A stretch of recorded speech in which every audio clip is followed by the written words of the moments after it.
உங்களுக்கு எல்லாருக்கும் என்னோடய வணக்கம். என்னோடய பேர் சலோமி. 28 வருஷமாக நான் இந்த இடத்துல வேலை செய்கிறேன். பொண்ணுக்கு நான் படிக்க வைக்கிறதுக்கு நான் வருஷம் வருஷம் என்கிட்ட நீ காசு வாங்கின்னு போ, பொண்ணுக்கு படிக்க வை.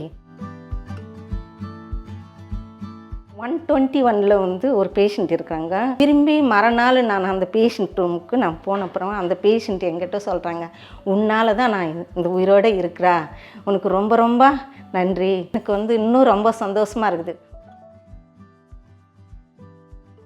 இப்போ ஜென்ரேஷன் அப்படி இருக்குது. இப்போ அவங்க 5 பேர் அவங்களுக்கு வந்த அப்புறமா எங்களுக்கு சின்ன பசங்களை மாதிரி ஆக்கி வச்சுருக்குறாங்க. இன்னும் எத்தனை வருஷமானா கூட இந்த இடத்துல வேலை செய்கிறதுக்கு எனக்கு கடவுள் பலம் கொடுத்தாங்கன்னா நான் வேலை செய்கிறேன். நன்றி.